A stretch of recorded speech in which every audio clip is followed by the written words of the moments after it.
Organizers today prepped for an event called Como Celebrates Juneteenth, which this year will be mainly virtual. Donica Coleman says people signed up to attend in person have a ceremony at KRCG Church in the morning. The live stream portion will run from 3 to 6 p.m. with a closing ceremony streamed live tomorrow night. Coleman expects a record level of participation this year. It's unfortunate, the situations that have happened, not just in the past few weeks, but several years.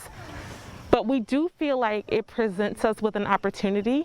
The fact that everybody's mind is kind of on the same thing. Coleman says it is encouraging to see people coming together to host multiple events in the area. I know a lot of us are so excited that it feels like the whole community is starting to get involved in something that traditionally may have just been, a backyard barbecue. So we're happy to see the whole community getting involved in that. There are now 59 cases of COVID-19 in Boone County, so hospitals are starting to see patients trickle in for treatment. However, Dr. Robin Blunt says that hospitals have taken a lot of planning for this pandemic and they're preparing for what's to come. At this point, I kind of say we're coexisting with COVID. Boone Hospital Chief Medical Officer Dr. Robin Blunt says so far, Mid-Missouri hasn't seen the numbers or issues like larger cities around the state. I think that this is a virus that we're going to be dealing with for quite some time. But we were lucky here in Mid-Missouri as that first wave really was very minimal here. Between Boone Hospital, University Hospital, and the Truman VA Hospital, Blunt says the three serve about 35 counties. Much of what we've seen are small outbreaks in smaller towns, but because we provide their health care, the sicker folks come down here.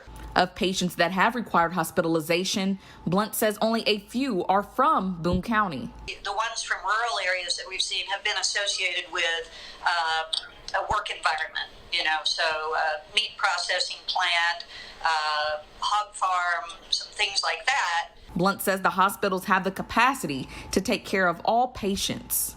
None of the three hospitals have been even close to overwhelmed. We started reopening, recognizing that we were able to take care of our COVID patients and our other patients. Heading into flu season and the winter months, Blunt says there is some worry.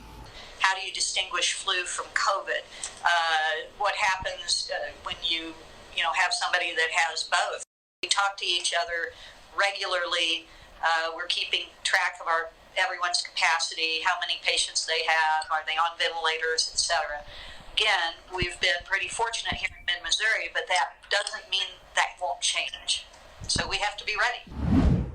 In urban centers such as St. Louis, the extra wait time triggered by coronavirus social distancing can be a nightmare. So one young entrepreneur is cashing in. After waiting himself for nearly 2 hours, 15-year-old Jack Stark launched a stand-in-line service. He says people show up and see the line and are willing to pay him to wait in that line for them. They seem very annoyed, but when they hear about our service, they think like, why am I still standing here? So it really helps them out. Everyone thinks it's a great idea and they want to help.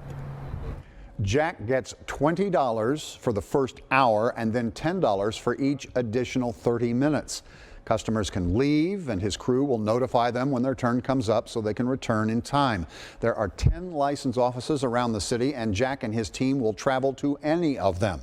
He also has a vision of expanding to other communities and to other businesses that involve long waiting lines.